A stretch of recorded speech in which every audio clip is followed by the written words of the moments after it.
Bonsoir à tout le monde. Bonsoir à tout le monde. Laïla, Araf Tov, Laïla Tov. Avec l'aide de Hachem, on va essayer de faire un shiur, un cours, justement, concernant l'embrasement qu'il y a en Israël.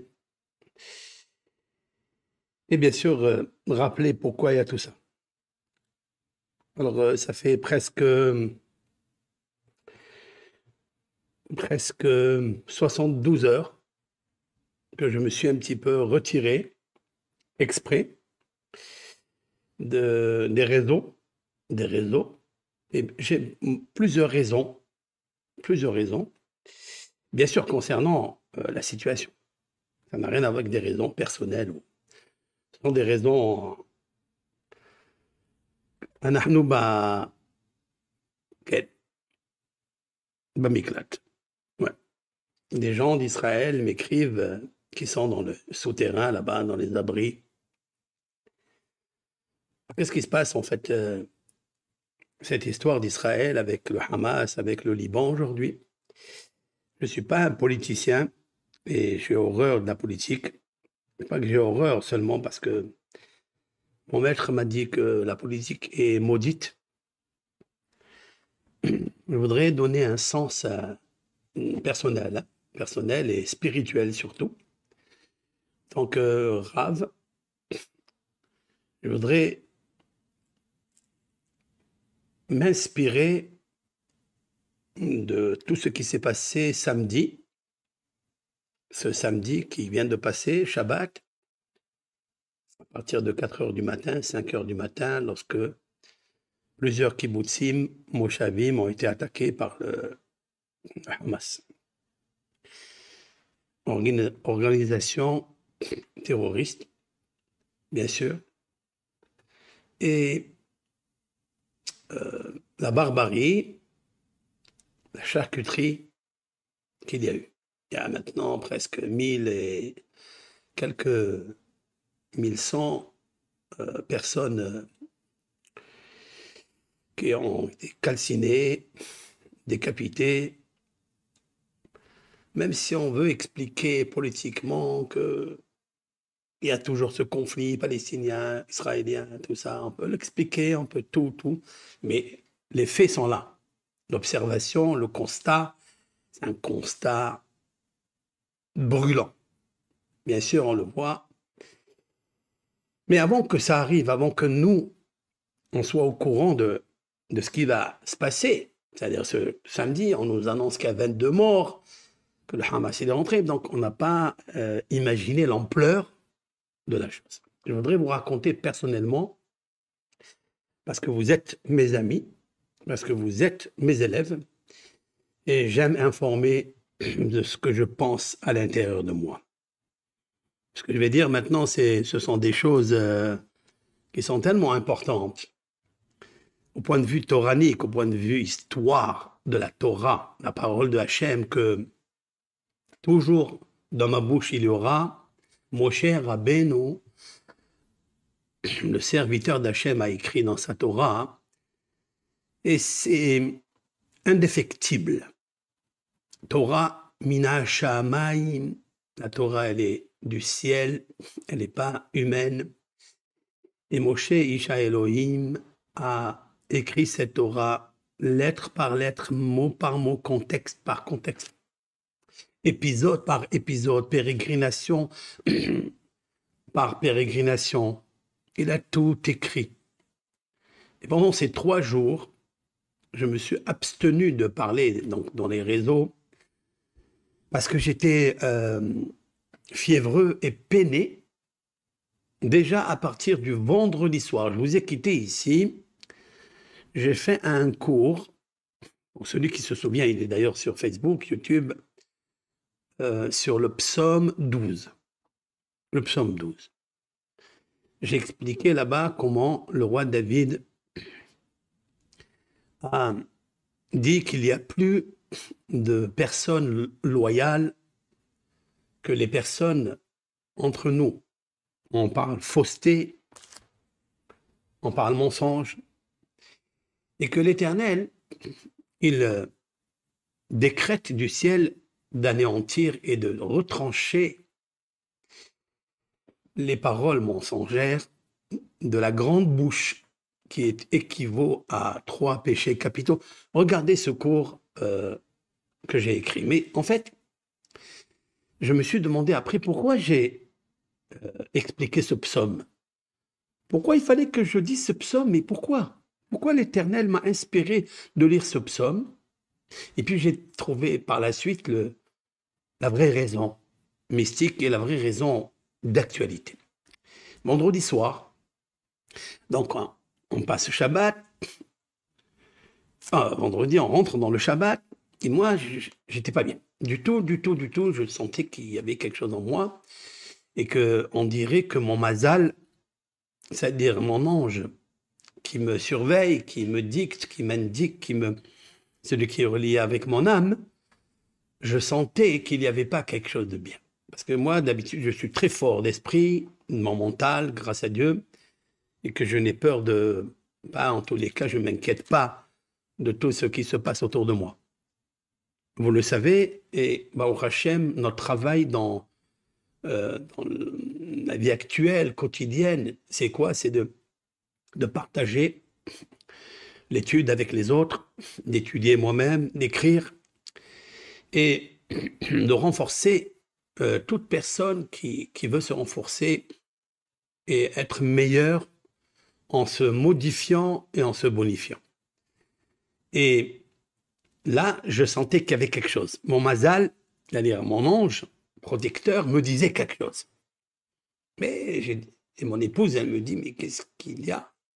Je ne sais pas. Je rentre dans la soukha, on est encore dans la soukha, et je rentre et on me demande, mais qu'est-ce que tu as? Tu es triste, tout ça. J'ai dit, je ne sais pas. Moi-même, je ne sais pas. Qu'est-ce que j'ai? Bon.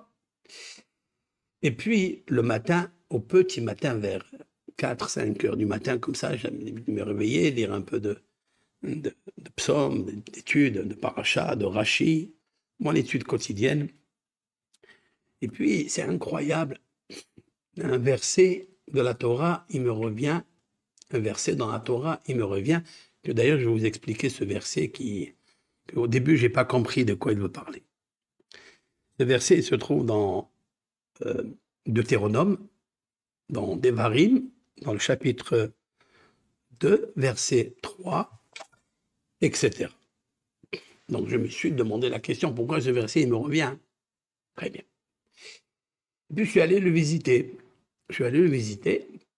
J'ouvre et ça parle de Moshe Rabbeinu. Alors, il faut savoir que cette lecture du livre de Devarim, je l'ai dit d'ailleurs dans la soirée, dans la nuit, toute la nuit, on a fait un cours de Sha'an Rabbah, la veillée, et je leur ai dit qu'il est d'usage, il est une takana, un tikkun de lire le livre de Devarim, c'est-à-dire tout le livre le 5e livre de la Torah, que Moshe Rabbeinu a écrit, et qu'il a tout retracé, toutes les quelques mitzvot, et surtout ce qui va se passer dans la vie, ce qui va se passer pour le peuple d'Israël avant de rentrer en Eretz Israël. Il répète, il réitère cela plusieurs fois. Il ordinateur que l'Éternel a donné à Yaakov, à Abraham, Isaac, Jacob, et etc., etc.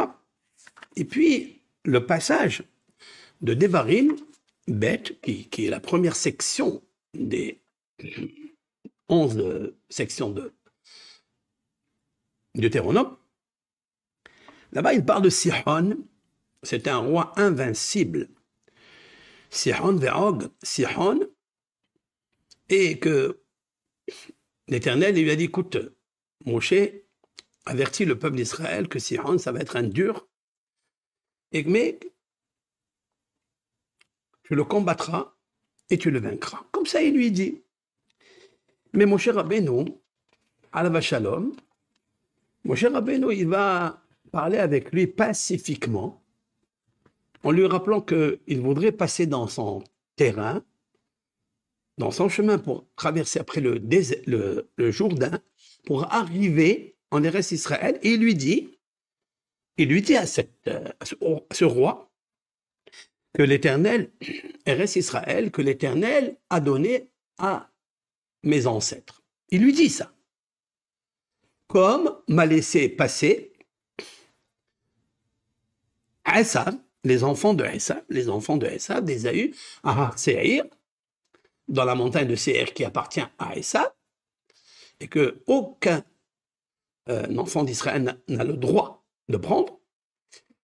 Et lorsque je demandais à Esav, Béné, Seir, ils m'ont laissé passer. Maintenant, j'ai demandé aussi à Moab, dans le terrain de Har, c'est la localité où il habite, donc Moab, lui aussi, il m'a laissé passer.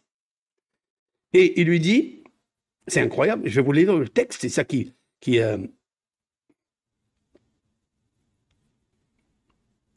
et Abera be'artsecha. Je vais traduire mot à mot parce que ce qui m'intéresse, moi, c'est ce que la Torah elle dit. Ni les politiciens, ni les États, ni les puissances ne m'intéressent pas. Parce que je sais que dans la Torah, c'est la parole de Dieu, il est tout écrit, et tout ce que le peuple d'Israël va endurer et va remédier. Il va tomber malade et va guérir. Et il lui dit comme ça, Mimidbar Kdemot El Sihon Melech Heshbon. Donc il passe du désert de Kdemot, c'est un endroit, localité, El Sihon Melech Heshbon, il lui envoie dire d'ivrei shalom, des paroles de paix, en disant je voudrais passer dans ton territoire. Ton territoire. Tu as un territoire, il est à toi. Dans ton pays. Je marcherai dans le chemin. Lo assour yaminusmon. Je ne dévierai pas ni de droite ni de gauche, c'est-à-dire une ligne droite. Ochel, la nourriture, bakesev tashbireni. Si je veux manger avec tous le peuple qui me suit, je paierai mon pain avec de l'argent. Et je mangerai. Je paierai mon eau par mesure avec de l'argent. Titani, je ne te demande pas de cadeau. Je te demande de payer mon argent, par mon argent, payer le pain et l'eau, c'est-à-dire la nécessité. Quand la Torah, elle me dit ça, ça veut dire, c'est l'aide humanitaire que je te demande. Même pas par cadeau. Parce qu'on va passer dans des endroits où il n'y aura pas de quoi manger. Et je paierai mon eau et je paierai mon pain. Rak, seulement, et beragli. Je passerai avec mes pieds. C'est-à-dire, il n'a ni armes, ni chevaux, il n'a rien pour le véhiculer. Je passerai par mes pieds. Comme ils m'ont fait les enfants d'Ésaü, Ayoshvim Seir, qui habitent Seir, les Moavim et les Moavites, Ayoshvim Be'ar. Donc ils habitent à Ar, jusqu'à ce que je traverse le Jourdain et la Haaretz, à la terre, Asher Adonai Eloheinu, l'Éternel, notre Dieu, noten lanu, nous donne au présent. Velo ava Sihon melech Heshbon avirenebo. Et le roi de Sihon, Sihon, c'est son nom, Melech Heshbon, le roi de Heshbon, c'est une localité, il n'a pas voulu, il n'a pas voulu nous laisser passer. Ki hiksha Adonai Elohecha et ruho. Et la Torah, elle nous dit une raison. Et la Torah nous dit une raison, car l'Éternel a raidi son esprit, mais il met et levavo, endurci son cœur, les ma'antito beyadecha, Kayom Hazé, afin qu'il te le donne entre tes mains, comme aujourd'hui. Comme aujourd'hui. Comme aujourd'hui. Et là, quand j'ai lu ce texte, je me suis demandé qu'est-ce que ça veut dire que l'Éternel, il lui dit, c'est pas lui qui a voulu en fait. C'est moi qui a voulu faire. L'Éternel, j'ai rédit son cœur afin que tu possèdes après ces terres. Kayom Hazé, comme aujourd'hui. J'avais un tas de questions sur ce sujet-là. Et puis, je me dis, mais pourquoi ce verset, il est venu me voir? Qu'est-ce qu'il veut? Qu'est-ce que je cherche? Qu'est-ce qui se passe? Je reviendrai vers vous pour expliquer cela. Parce que j'avais aucune réponse. Aucune. J'avais aucune réponse à donner sur ce sujet. C'est mystérieux. Pourquoi il me revient dans la bouche? Et vous savez qu'au petit matin, lorsque le Talmud, dans le traité Brachot 54, 55, B, A, là-bas nous dit que quand la personne se réveille au petit matin après avoir dormi, après avoir fait la digestion totale, lorsque les ingrédients, les aliments, le fer, le potassium ne s'immiscent pas dans les rêves, parce qu'ils font toujours des carnages dans les rêves, celui qui mange du fer ou des aliments qui ont du feu, eh ben, elle va rêver dans ses rêves des cauchemars de feu, de fer, de guerre, etc. Mais au petit matin, dit le Talmud, ce sont les meilleurs rêves qui se réalisent. Mais j'ai dit, c'est pas un rêve. Ce sont des versets qui sont sortis de moi, comme si, je sais pas. Bon. Puis, je vais à la synagogue, ça va, très bien, on commence la prière, et puis on arrive au Sefer Torah, c'est-à-dire à la lecture de la Torah. Qu'est-ce que j'écoute? J'écoute qu'il y a une attaque du Hamas sur Israël, sur des civils. Qu'est-ce que ça veut dire des civils? Mais comment? Ils ont cassé la barrière. Bon, comme vous connaissez aujourd'hui, je n'ai pas besoin de rentrer dans ça, c'est de la perte de temps. Et ils sont rentrés dans les moshav, ils ont tout saccagé. Il y a maintenant 22 morts. Allez, à cette minute-là, il y avait 22 morts, ça, en fait. C'est ce qu'ils nous ont dit, mais vous savez très bien qu'ils ne dévoilent pas tout. Qu'est-ce qu'il y a eu? Ben, c'est celui de la SPCJ, celui qui est donc la sécurité, à côté de ma synagogue. Il explique qu'est-ce qui s'est passé. Ils sont rentrés avec des fusils, avec des motos, avec des voitures, avec je ne sais quoi. Et ils ont fait un carnage dans 7, 8, 20 kibbutzim. Et c'est la catastrophe. Mais où étaient ces gens? Comment ils sont arrivés à... Il dit, ben, ils faisaient donc une danse, ils faisaient de la musique pour la paix, pour le shalom, pour la paix. Et c'est des jeunes, le jour de Shabbat, bien sûr, le jour de Simchat Torah, ils font la Simcha à leur façon. D'accord? Les jeunes. Mais j'ai dit, mais c'est qui? C'est des jeunes qui font comme ça la musique, Shabbat et tout. Mais dit, non, ça doit être des gens qui... Très bien. Et puis, j'ai dit, waouh, ça, c'était ça. Alors, moi, je vais vous dire quelque chose, que quand j'écoute ça, j'ai dans ma tête plusieurs versets qui reviennent dans mon histoire. Hein. Ce sont des versets de la Torah et ce sont des événements qui se sont passés au temps de Moshe Rabbeinu, qui sont maintenant revenus, et le jour de Shabbat et le jour de Simchat Torah. D'accord? C'est-à-dire là où la Torah, c'est la joie, c'est-à-dire c'est la plus grande joie de la Torah, de terminer le Deutéronome, la paracha de Vezot Abracha, c'est la bénédiction que Moshe Rabbeinu nous a laissée, et de recommencer encore la création du monde, pour nous dire que la création du monde, tout ce qui se passera dans la création, en fait, est écrit dans la section de Vezot Abracha. Tout est là-bas. D'accord? Il y a une relation entre les deux. Je ne vais pas faire maintenant un sujet dessus. Mais, bien sûr, je vous dirai qu'est-ce que je pensais, mais je ne l'ai pas dévoilé, je ne l'ai même pas dit à ma synagogue. J'ai dit tout de suite, ce qu'il faut faire, c'est des Téhilim, c'est lire les Téhilim, parce qu'on ne sait pas l'ampleur, quoi, qui, qu'est-ce qui se passe, on n'a pas les informations, juste un tout petit peu, des brins dit comme ça.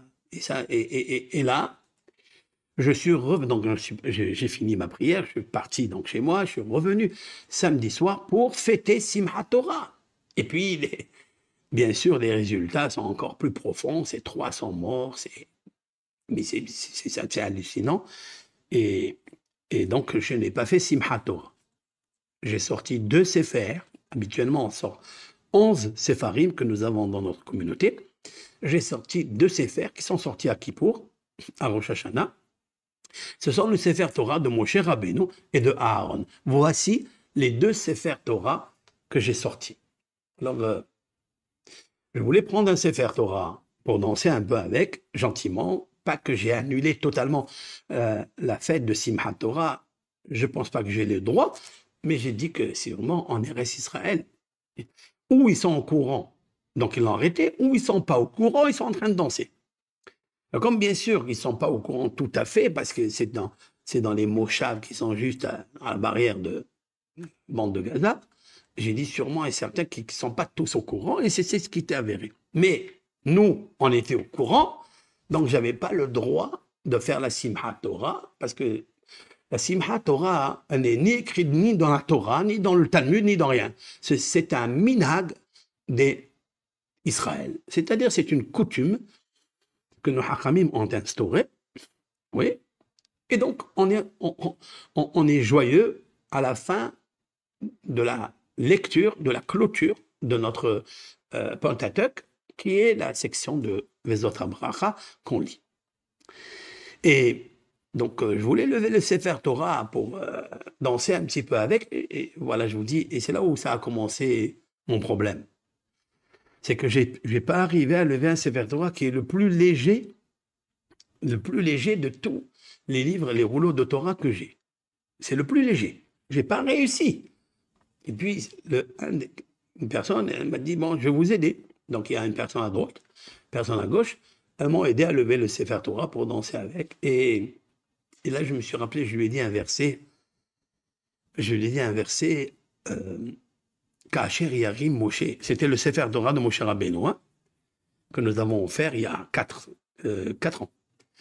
Et Moshe Rabbeinu, quand il y avait la guerre contre Amalek, donc c'est l'ennemi juré de Dieu, c'est celui qui, à cause de lui, le nom de Dieu n'est pas encore dans sa gloire complète, le trône de Dieu n'est pas encore complet, et Dieu a juré de l'effacer du monde. Et en fait, c'est marqué dans le texte là-bas, Ka'asher Yarim Moshe et Yado vegavar Israël. Et lorsque Moshe levait ses mains, c'est-à-dire il priait fort avec l'intensité, avec la ferveur, et Israël gagnait la guerre contre Amalek. Mais Ka'asher Yaniyah Yado, et lorsque ses mains s'affaiblissaient et il n'arrivait pas à lever les mains pour prier, parce qu'il était faible, c'était une indication de Dieu, alors Vegavar Amalek, c'est Amalek qui gagnait la guerre. C'est incroyable. À la fin, c'est marqué que ils sont venus, Yehoshua et Hur, ils ont pris les mains de Moshe pour soulever ses mains. Ça veut dire l'aider dans la prière. Et tout ça, ça m'a, pendant que je faisais, mes pieds, flageolés, mes pieds étaient en train de trembler. Vraiment, ils étaient en train de trembler, mes mains tremblaient, tout tremblant, même qu'ils m'ont aidé, mais j'étais pas bien du tout. J'ai dit, mais qu'est-ce que c'est ça sent pas bon du tout. Et en fait, comme si on m'indiquait des choses, et voilà. Puis je suis rentré chez moi à la maison, et le lendemain, le matin, quand on va finir la Torah et qu'on va recommencer Bereshit, j'ai pas été à la synagogue. J'ai pas été. J'ai dit, je suis triste. C'est le jour de Simchat Torah, c'est vrai, on n'a pas le droit d'être triste, mais on a le droit d'être un humain et de s'associer à la peine de Ham Israël, surtout quand j'ai entendu par la nuit, dans la nuit, des gens qui parlent. Dans la nuit, dans la yeshiva, j'entends la SPCJ qui disait qu'il y a beaucoup de morts, il y a des gens qui sont égorgés, il y a des gens qui sont... Et ça m'a fait terriblement de la peine, comme tous les juifs du monde, qui ne cherchent pas tout ça. Qui ne cherchent pas tout ça du tout. Nous sommes un peuple pacifique, mais il y a une loi qui dit « Abba leorkar, ashkem leorko ». Celui qui vient pour te tuer, lève-toi et tue-le. Tu dois préserver ta vie. C'est pas ça. Je ne parle pas ni autant de guerre, ni autant de, comme on voit aujourd'hui, l'escalade, l'embrasement dans cet endroit-là. Il a un problème, cet endroit terrible, que je voudrais expliquer maintenant. En fait, la paix n'arrive pas, aucune nation, aucune puissance n'a réussi à rétablir ce conflit-là. Mais il y a deux conflits. Le premier, c'est le conflit avec les Palestiniens, c'est une chose, et le conflit qui n'est pas un conflit, c'est une guerre constante de personnes qui veulent effacer le juif de la terre. Vous savez très bien, je n'ai pas besoin de vous dire que l'Iran, elle proclame haut et fort, et il y a des... Aujourd'hui, vous regardez dans les réseaux, vous voyez, nous voulons exterminer le nom d'Israël du monde. Et parce qu'il est juif, c'est tout. Pas parce qu'il a une politique, c'est dans son sang, c'est à l'intérieur de lui, il est comme ça. Voilà. Maintenant, messieurs, ils ont attiré cette guerre qui est terrible, cette guerre qui va causer beaucoup de morts, même des innocents qui vont mourir, comme les innocents du Kfar, de cette partie musique qu'ils ont fait. Ce sont tous des innocents, ils n'ont rien fait. Ils n'ont rien fait. Humainement, logiquement, ils n'ont rien fait. Bien sûr, Dieu, il sait ce qu'il fait. Mais ils n'ont rien fait au Hamas. Ils n'ont rien fait à ces gens qui sont venus les tuer. Il y a eu beaucoup de choses j'ai réfléchi beaucoup, qu'il y a des témoignages de certaines personnes qui ont dit que lorsqu'il est rentré le terroriste, et il y avait une maman avec 2 enfants, et elle lui a dit, ne me tue pas, ne me tue pas. Il lui a dit, je vous ferai rien du tout, je suis musulmane. Elle a raconté, j'ai vu des vidéos qu'on m'a envoyées, hein, spéciales. Elle a dit, il lui a dit, je suis arabe, je ne tue pas personne. Et il est parti, il a mangé des gâteaux avec elle, il est parti. Une autre, elle a raconté que il y a mes enfants et elle-même, le terroriste l'a fait sortir de chez elle, il l'a fait marcher jusqu'à la barrière, il l'a accompagnée, et puis elle raconte, par miracle, elle ne sait pas ce qui s'est passé, elle dit que il nous a laissés, il est parti. Qu'est-il arrivé? On ne sait pas. Personne ne sait. Et il y a d'autres qui ont subi. Alors, bien sûr qu'on peut ici travailler la politique, on peut travailler le fin fond des choses, mais je ne rentre pas dans ça. Il y a beaucoup de groupes, dans tout ce groupe-là de Hamas, il y a beaucoup de groupes. Il y a des tueurs, il y a le Daesh, il y a le Hachaf, il y a beaucoup. Et il y a ceux qui font ça pour libérer la Palestine, etc. Alors, il y a qui protègent ce que le Coran dit. Il faut faire attention à ne pas séquestrer, à ne pas être méhanès, c'est-à-dire violer les femmes. Vous connaissez les vidéos qu'il y a. Et il y a qui ne sont pas touchés. Et il y a qui ont touché. Et ça, c'est parce que eux, dans leur loi, c'est permis de violer l'ennemi. Pour eux, c'est comme ça. Et bon, très bien. Nous, la Torah, qu'est-ce qu'elle dit dans la section Kitetse, Deutéronome, Kitetse, lorsque tu iras en guerre et tu vas capturer des femmes, des hommes, attention que tu vas voir dans la guerre une femme très belle, ne la touche pas. La Torah nous a déjà donné cette instruction il y a 4000 ans. Elle nous a donné l'instruction de ne pas toucher une femme, même si elle est belle, si elle est mariée, surtout. Tu ne la touches pas, tu devras l'amener chez toi à la maison, tu devras d'abord qu'elle accepte la conversion, et c'était avec la loi de la Torah, etc. Mais tu ne la touches pas. C'est marqué ça. Donc, Baruch Hashem, déjà, Moshe Rabbeinu nous avertit que dans les guerres, il peut y avoir des viols. Et la Torah, elle dit attention de violer cette loi. Parce que, qu'est-ce que ça veut dire de toucher une femme en pleine guerre parce que tu as un ta'ava ou parce que je ne sais qui tu es? Ok. Voilà, donc ce qui se dessine. Et puis après, il y a l'embrasement, c'est le Hamas, et puis c'est le Libanon, c'est le Liban, le Hezbollah du Liban qui rentre, lui aussi en guerre. Et je voudrais savoir, c'est qui ces deux ennemis d'Israël dans l'époque de Moshe? C'est qui? Pourquoi ça ne s'arrange pas? Et ça ne s'arrangera jamais. avec ses fractions, bien sûr. Et c'est là qui m'a fait tilt. Mais je vais vous dire encore une chose. Je vais vous dire maintenant, c'est vrai, et c'est une des raisons qui m'a fait peur à l'intérieur de moi. C'est-à-dire que ça m'a inquiété énormément. Mais moi, je ne vis pas, j'ai pas peur de l'inquiétude. Je veux savoir quelle est la quiétude et l'étude qu'il y a dans l'inquiétude. Chaque inquiétude, elle vient du ciel.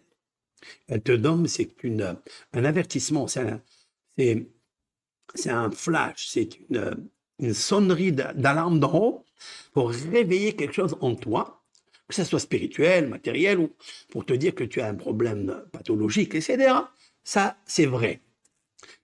Je vais vous dire quelque chose qui m'a fait terriblement flageoler mes pieds, et c'est que quand j'ai entendu cette guerre,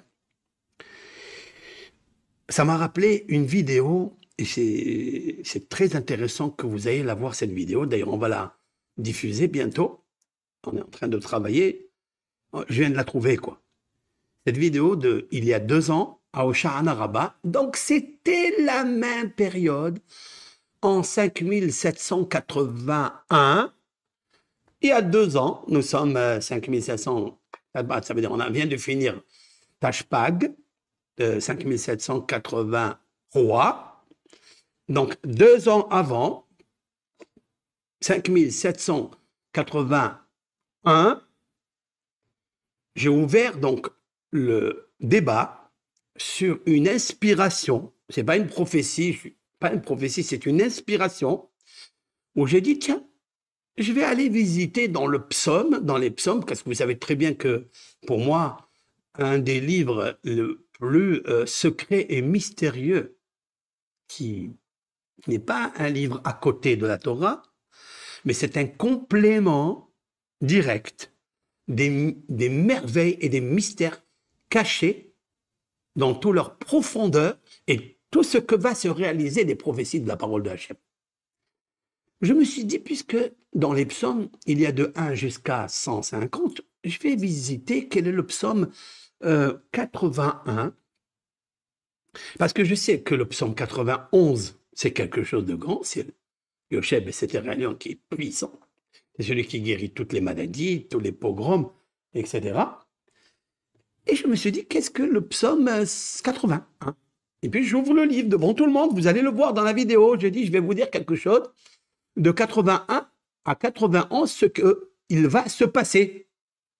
Du moins, on peut prier que ça ne se passe pas. Mais je vais vous dire quelque chose. Et c'est là où j'étais terriblement inquiet, en même temps fasciné et peureux de ce qui est arrivé ce samedi-là. Donc nous sommes au Sha'an Arba, la veillée de la nuit, donc avant Simchat Torah, il y a 2 ans, dans l'année Tashpa. Et je disais, et c'est quoi le psaume 81? Il parle du psaume que nous lisons le jour de Rosh Hashanah. Appelez l'Éternel, intronisez l'Éternel, sonnez-le, les sonneries du chauffard, etc. Et que l'Éternel, il nous sauve de nos ennemis qui nous veulent du mal. Ce sont les athées, ce sont les criminels qui veulent du mal à Israël. C'est le psaume. Puis je finis 81, j'ai dit alors, qu'est-ce que 82? Qu'est-ce que le psaume? J'explique 82. Quand on arrive au 83, et je dis là-bas dans la vidéo, vous allez la voir, c'est pas des choses que je peux inventer. Et je suis sûr que vous vous rappelez de cette vidéo-là. Et je dis en 83, il risque de se passer un grand complot contre Israël. Je pense que ça va arriver. Je dis comme ça. Quelqu'un me demande là-bas, d'ailleurs, dans la salle, il me demande, mais Rav, vous pensez que ça va arriver? J'ai dit, je pense. Comme ça, naïvement, c'est pas parce qu'il y a un prophète, mais naïvement, j'ai dit oui. J'ai dit, ça va arriver. Il m'a dit, quoi? Qu'est-ce qui est marqué là-bas? Il est marqué dans ce psaume, c'est pour ça que je voudrais prendre le livre de psaume qui n'est pas à côté de moi. En gros, il dit, c'est un psaume que la poésie, cette vision, était dite par Asaph. Asaph étant le petit-fils de Korah, et c'est le grand-père de Hana. Vous savez que Hana, elle a dit, mais Ashpot Yarim Evion. C'est-à-dire que des poubelles, il sauvera, il élèvera, c'est-à-dire il lèvera, il triomphera. Evian, c'est indigène, c'est-à-dire celui qui n'a même pas un repas à manger. Mais là, le Midrash fait référence au Mashiach, qui est en fait dans la galoute, il est pauvre, il n'y a pas de spiritualité, il n'y a pas de shalom dans le monde, il y a des guerres dans le monde. Et quand est-ce qu'il va arriver? Mais Hashpot, et le mais Hashpot, c'est mi Tashpa. Tashpa, ça veut dire depuis 5780. Donc ça résume un petit peu ce que Asaph veut. Et donc, Asaph, il dit, Aldomi, l'Éternel, ne te tais pas, ne fais pas semblant que tu es sourd, réveille-toi et sauve-nous. Réveille-toi et sauve-nous. Et puis, c'est incroyable. Réveille-toi, Hachem, et sauve-nous. Qui? Parce que il y a des ennemis à toi qui te veulent du mal et ils veulent anéantir et faire oublier le nom d'Israël. Vous regardez le psaume, vous pouvez le lire, hein, ouvrez, si vous avez en français, ouvrez le psaume 83, car ils veulent effacer le nom de Israël. Et Israël, c'est pas possible de l'effacer parce que c'est toi, l'Éternel, qui a choisi le peuple élu, Israël, parce que Israël a suivi les lois de la Torah, malgré que c'est difficile. Il en a 613. Et donc David Amelech, il dit, et le terme, il me revient très fort dans cette année, quoi. On est encore en 2023. Il me revient qui j'explique, car tes ennemis, Ya'arimu, vient du mot orma, vont ruser un secret. Et c'est pas un secret aujourd'hui pour tout le monde que le Hamas a planifié, ça fait 1 an, peut-être au moment où je parlais, je ne sais pas, au moment où je disais ça, c'est sorti seul, qu'il va y avoir un secret que personne n'a su. D'ailleurs, tout le monde sait et pose des questions. Est-ce que le Shin Bet et tout cela qui connaissent, les Israéliens qui connaissent toutes les feintes et toutes les astuces et tous les stratagèmes sur les secrets de tout, comment ça se fait qu'ils n'ont pas avisé cela? C'est impossible. Oui, c'est impossible. D'ailleurs, ils disent non, ils ont fait exprès. Non, ils n'ont pas fait exprès. Faire exprès, peut-être ils ne pensaient pas que c'est une grande ampleur, peut-être. On dit peut-être c'est des petites manifestations, c'est des terroristes qui vont venir d'ici là. Mais là, il y avait 1000 terroristes avec une stratagème, avec des... On a vu descendre du ciel comme s'ils descendaient des... C'est incroyable. Donc c'est planifié, c'est préparé, mais la question est toujours que dans le Shin Bet, il y a toujours des balachim, c'est-à-dire des gens qui travaillent pour Israël, de là et là, etc., qui savent, et je ne rentre pas dans ça, peu importe. Et personne n'a transpiré. Et c'est ça qui est étonnant. C'est que personne n'a transpiré. Personne n'a dit quelque chose. Personne.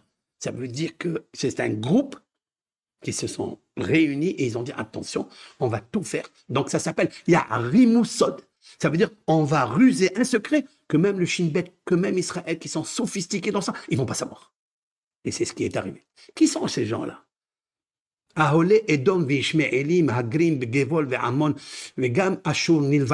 Il cite en fait tout ce que maintenant ils sont engagés dans la guerre. Quand il parle de Édom, Ishmaël, bon, je sais qui est-ce. Mais quand il parle de Édom, il parle de qui? De la Russie.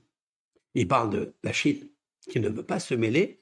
En tous les cas, elle est neutre. Et vous savez qu'il n'existe pas de neutre. Il dit Ishmaël ve Édom. C'est incroyable. Il s'est marqué dans le texte. Gam Ashur Nilva Imam. Même Ashur, Hagrim ou Moav. Et là, ça m'a étonné. Regardez cette vidéo. Vous allez voir, c'est terrible. J'explique. C'est qui Moav? Alors, et ça m'a fait tilt pour le verset que je vous ai dit maintenant, que je vais vous dévoiler. C'est qui Moav? Moav, en fait, c'est Abu Dhabi, c'est Dubaï. Moav, ce sont le pays, ce sont les Arabes, les musulmans. Je ne sais pas si c'est des Arabes ou musulmans. En tous les cas, qui ont fait la paix, le Brit Avraham, qui ont fait la paix avec Avraham.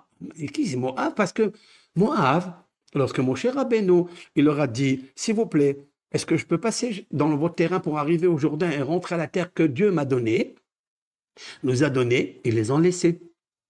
Comme on fait Béné Séhir, c'est-à-dire Béné Séhir, pas Édom. Attention, attention, attention. Comme l'ont fait Béné Séhir, c'est-à-dire les enfants de Esav. Esav, c'est le frère de Jacob dans le ventre. C'est les chrétiens d'aujourd'hui, et d'hier et d'avant-hier. Et c'est ça que Séhir dit, non, ça c'est mon frère. Donc je le laisse passer. Moab, c'est qui? Ben Moab, c'est Ruth. Moab, dans la Torah, c'est marqué Al Tatsaret Moab. Attention, quand tu passeras dans le territoire de Moab, ne lui fais pas de mal, ne crée pas de siège, d'embargo, laisse-le vivre. Pourquoi? Pourquoi? Parce que de Moab va sortir la paix. Ils vont sortir la paix, c'est là où est sorti Ruth, un Moabite, qui s'est marié donc avec Boaz, le arrière-grand-père de David, le roi David. Elle va donner naissance au roi David. Incroyable. Pas seulement au roi David, toute la lignée de Mashiach, du Messie. Très bien. Et là-bas, dans le cours de Tashpat 5781, dans la veillée, j'explique ça. J'apporte même des preuves dans la guerre d'Abraham. Lorsqu'Abraham a fait une bataille avec les 4 rois invincibles, Abraham a gagné la guerre, il a ramené des gens de Moab, et j'ai trouvé dans le texte là-bas que c'est marqué Abu Dhabi et Dubaï. Je l'ai marqué. Regardez cette vidéo, elle est terrible, hein, ça fait 2 ans en arrière. Hein. Donc moi, je n'invente pas, c'est marqué, vous pouvez le voir direct et vous l'écoutez, vous commentez si vous voulez. Et donc ce sont des gens. Et je me suis dit, mais pourquoi Moab, il est dedans, dans le complot? Qu'est-ce qu'il a? Mais il y a une paix qui se fait. Et j'ai dit, en même temps, dans cette vidéo, j'ai dit, ouais, mais peut-être qu'ils peuvent changer d'avis. Ils peuvent changer d'avis, on ne sait pas. C'est possible, c'est pas possible. Mais Moab, Dieu dit, il ne faut pas faire là. J'ai demandé pacifiquement à Bnei Seir, ils m'ont laissé passer. J'ai demandé pacifiquement à les enfants de Moab, ils m'ont laissé passer. Mais pas à Sihon. Mais c'est qui Sihon? Donc vous voyez que, alors, vous comprendrez que j'étais tellement ému, tellement, en même temps, il s'est mêlé à l'intérieur de moi une faiblesse, une grande faiblesse. La vérité, où je suis parti dormir, j'ai pas assisté, j'ai pas fait Simchat Torah, rien du tout. Et monsieur, comme ça, j'ai repensé à ce que j'avais dit, à cette inspiration, hein. Cette inspiration qui s'est réalisée, ça m'a fait peur. Voilà, ça m'a fait peur. Et voilà. Et cette guerre qui est en train de se passer maintenant, c'est une guerre qui est écrite déjà dans la Torah. Et c'est ce que je voudrais vous ajouter aujourd'hui. Alors, je vais prendre le texte maintenant. Et je n'ai pas demandé à Meir de me faire la technicité des graphismes, mais je vais vous la faire moi aujourd'hui, parce qu'elle est très, très, très bien. Je vais essayer du moins de réussir. Hein. Je vais venir au texte Bamidbar. Je vais voir si je peux.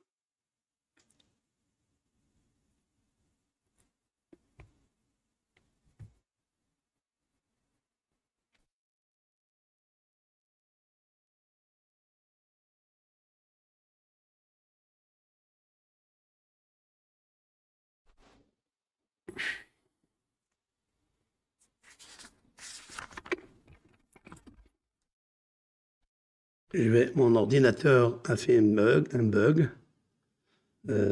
C'est pas grave, le voilà. Je vais revenir. Maintenant, le même texte que je vais vous lire maintenant se trouve en même temps dans le livre de Bamidbar, c'est-à-dire le 4e livre de la Torah, c'est les nombres, dans son chapitre 21, dans la section de Hukat. D'accord? Je vais vous lire. Là-bas, la Torah nous a donné plus de précision. Je vais vous lire le texte. OK? Le texte nous dit comme ça. Israël,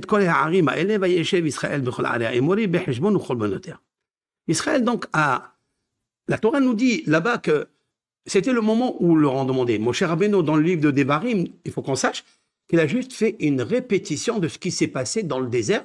Et à quel moment il y a eu vraiment cette guerre? À quel moment Moshe Rabbeinu a demandé pacifiquement d'Ivrei Shalom à Meler Sihon de passer en le payant comptant pour l'eau qu'il va boire,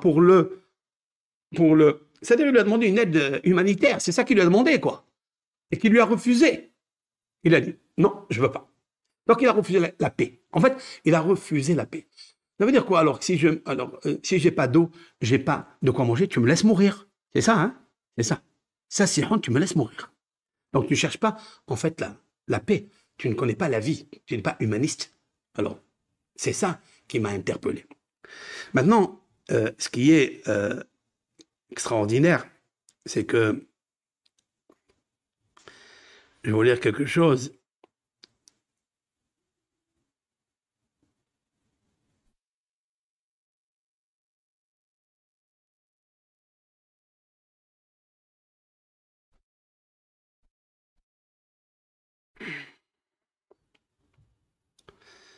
Voilà. Voilà, je reprends le texte, s'il vous plaît. Passionnant, patience. Je reprends le texte. Et Vaïshlach Israël Malachim. Le texte, il est plus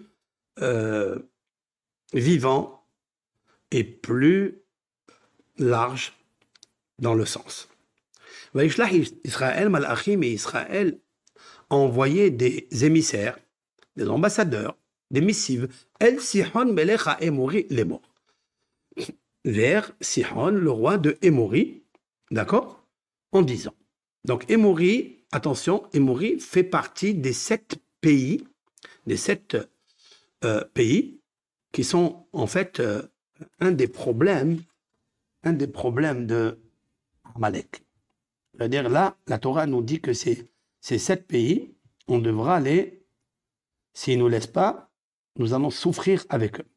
C'est ce qui est marqué dans le texte de la Torah. Il a demandé donc à Yahushua de créer justement une barrière avec ces gens-là et ne leur donne pas un contrat, une alliance avec ces gens, parce que si tu les laisses, ils vont venir et ils vont faire du mal. Comme ça, mon cher Rabbeinu, il a dit à Yahushua, quand tu rentreras, tu diras au Ham Israël de les combattre, ce sont les 31 rois. Parmi eux, c'est les 7 à Emory, à Périsie, à Girkashi, à Hevi, à Ivosim. C'est les 7 nations. Et la Torah elle dit, ne laisse pas cela en Israël ou autour des restes d'Israël, parce qu'ils risqueraient de te faire du mal. Comme ça, il lui a dit. Donc Israël, elle lui envoie des émissaires. Je peux traverser dans ton pays, l'unité bassadée, je ne vais pas dévier dans un champ, ou kerem, ni dans un vignoble. L'onishte mebe'er, nous n'allons pas boire les eaux de pluie. Nous allons marcher le chemin du roi. Jusqu'à ce qu'on traverse. Et ici, on n'a pas donné permission, autorisation à Israël de passer dans son territoire. Voyez, et sauf Sihon et Kol Amo, écoutez ce qu'il dit. Et la Torah nous dit, et il a rassemblé tout son peuple. Vayetse Nikrat Israël Amidbara, il est sorti. Ça veut dire, Israël était dans le désert, ils ne sont pas encore arrivés à Sihon. Et donc, ils envoient des ambassadeurs. Ils sont arrivés, on leur dit non. Plus que ça, il réunit tout son groupe, d'accord, et ils font la guerre contre Israël. Vailahem, dans cet endroit, Yahassa, c'est dans cet endroit, et ils ont fait la guerre. Vayakehu Israël, qu'est-ce qui s'est passé là-bas? Vayakehu, et Israël l'a frappé, les filles Hareb, au coup de l'épée. Vaïrash et Artso, et il a pris sa terre. Mais Arnon Adiabok, ce sont des localités qu'aujourd'hui, je ne sais pas si. Ad Bene Amon, qui az Gevoul Bene Amon. Vaïkah Israël et Kol et Harim Ael, Vaïchiv Israël, etc. Qu'est-ce qu'elle nous dit la Torah? Et puis c'est ça, c'est que, en fait,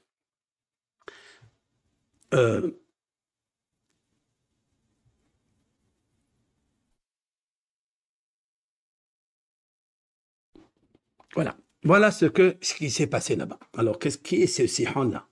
C'est qui Sihon? qui est le seul groupe, seul pays qui est arrivé au Jourdain, arrivé presque à la terre d'Israël. Ils ne leur donnent pas à passer, ils ne veulent pas la paix. Pas seulement, tu peux ne pas laisser passer. Israël a fait un détour pour tous ceux qui n'ont pas laissé passer. Ils n'ont pas lutté contre eux, mais eux, ils ont lutté contre eux. C'est qui ces gens-là? Alors, permettez-moi de vous dire, avec l'aide de Hachem, c'est qui cette force-là? C'est qui?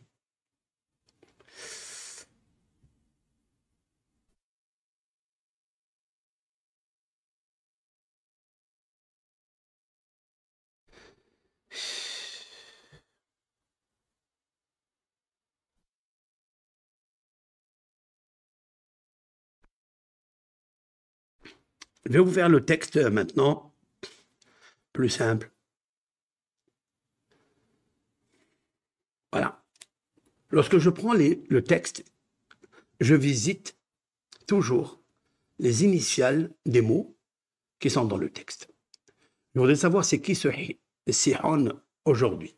Et puis je vois dans le texte même, El Sihon Melech Heshbon. Donc, ils envoient des ambassadeurs, des émisseurs pour leur demander la permission pacifiquement, parce qu'ils doivent boire, ils doivent manger.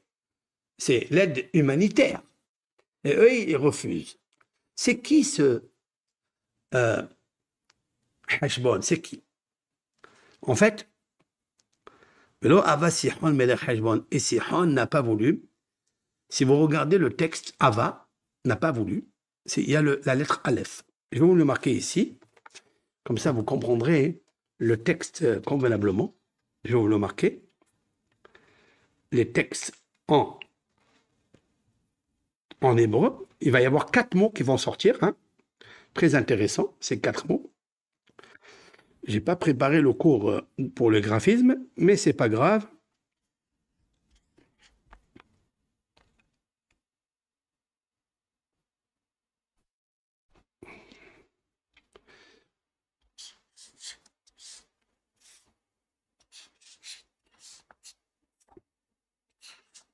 Voilà. Donc là, j'ai marqué en texte Ava. J'ai marqué le mot Ava. Ça veut dire qu'il veut dire n'a pas voulu. Sihon. Donc ce fameux roi qui s'appelle comme ça. Et le roi de Heshbon, Melech. Heshbon. Voilà, vous savez que la Torah, hein, elle est très, très, très avare dans les mots et chaque mot, mystiquement, il veut dire des choses. Voilà ce que j'ai dévoilé pendant ce dévoilement de la fête. C'est ça. Vous voyez, je ne sais pas si vous avez compris ce que je veux dire là. Regardez. Regardez. Velo Ava Sihon Melech Heshbon. Les initiales. Vous avez la lettre Aleph. Je ne sais pas si je montre bien. Voilà.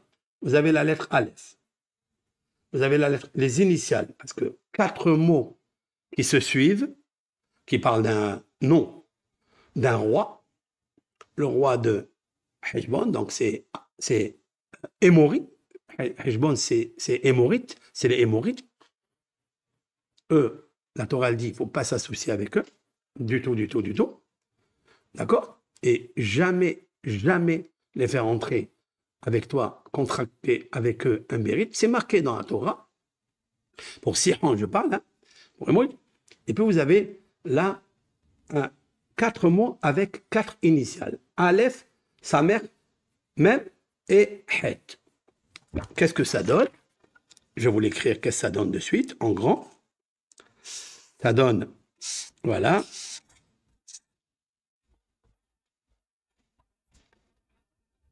Voilà. Voilà ce que ça donne.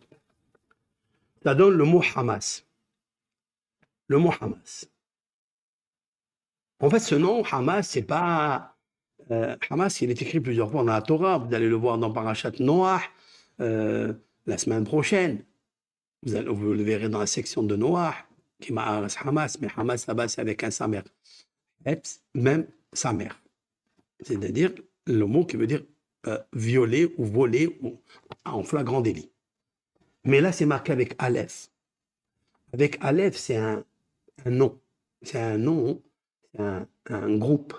C'est pas pareil que Hamas. En fait, le fameux Melech Heshbon que Moshe Rabbeinu, il lui demande de passer pacifiquement en payant l'eau, en payant tout pour l'aide humanitaire, il n'a pas accepté.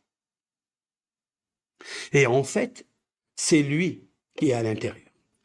En fait, c'est ce groupe-là qu'on connaît, qui datait depuis longtemps, il y a 3004, je ne sais pas combien d'années, depuis Moshe, depuis cet épisode, d'accord? Donc ça fait bien longtemps.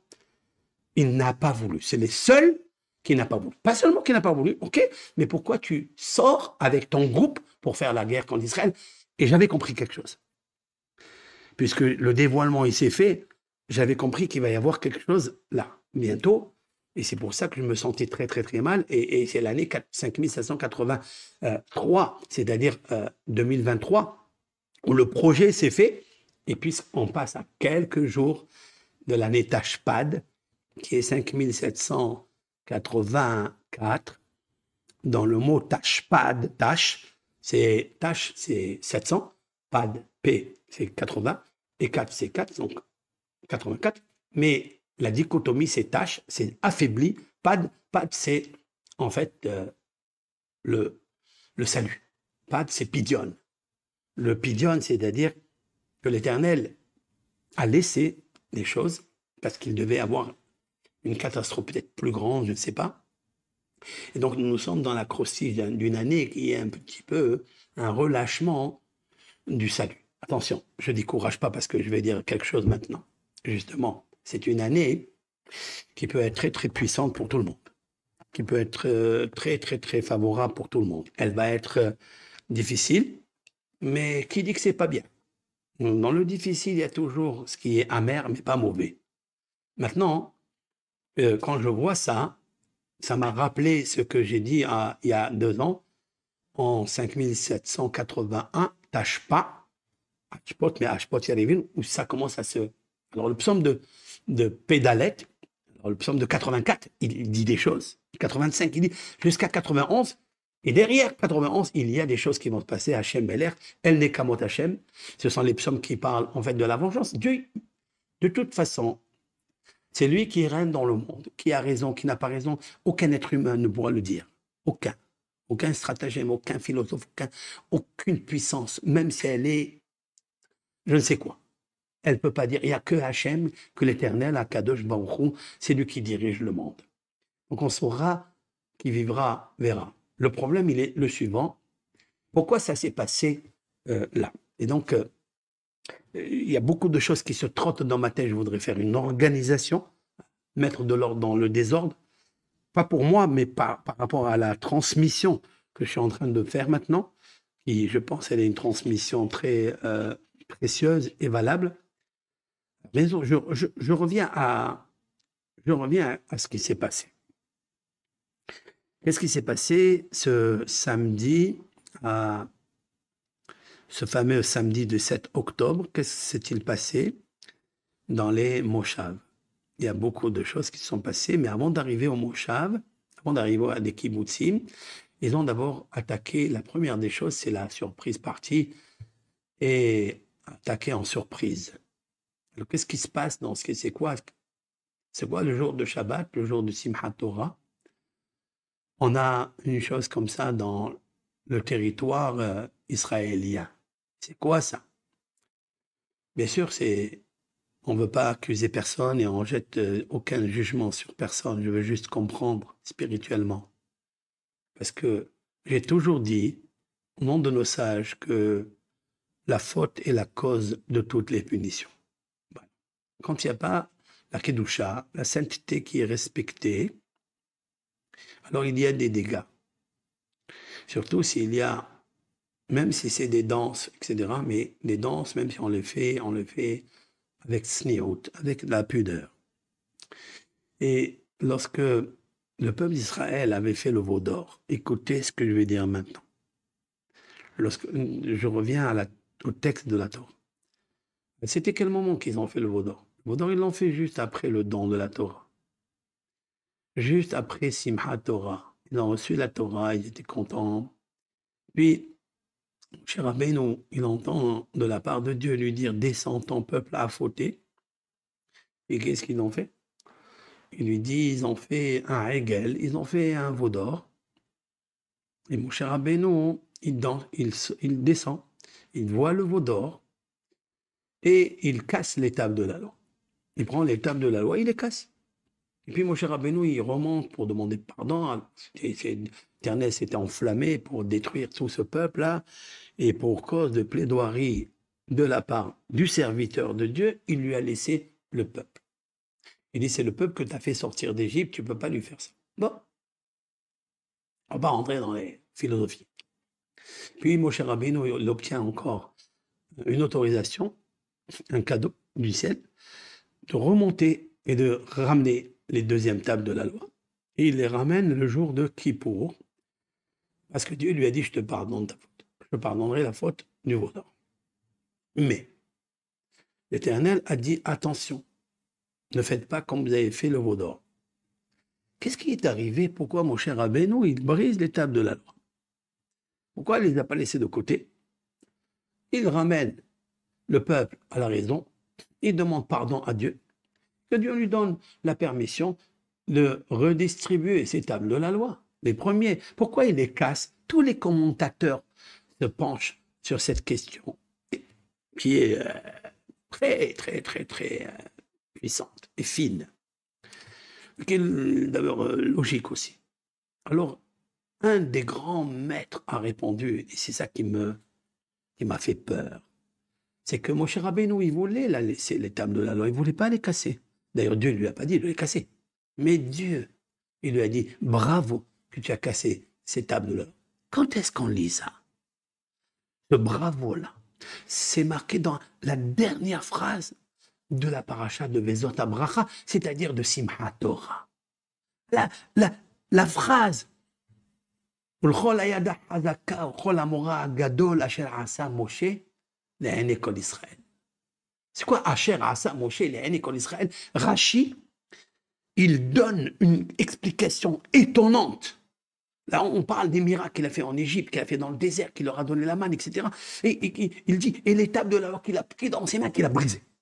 Et Dieu lui a dit: bravo, Asher, Asher, c'est-à-dire Shkoyach, ça veut dire Asher, Ishur, en hébreu, Ishur, autorisation, permission. Je t'ai donné, je te donne mon aval pour avoir cassé les tables de là. Mais pourquoi?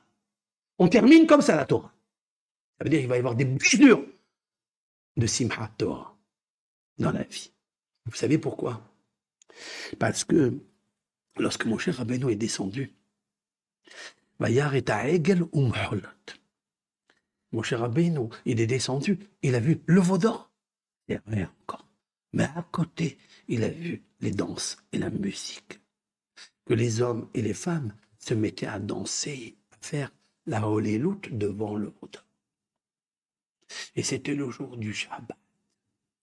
Cette histoire, elle reviendra à jamais tant que l'histoire du veau d'or n'est pas réparée. Autrement dit, que l'Éternel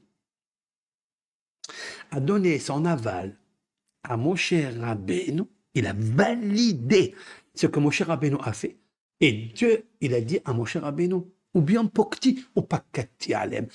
Lorsque je me souviendrai de cette affaire qu'ils m'ont fait, cette rivalité, eh bien, je leur amènerai toujours des petites histoires.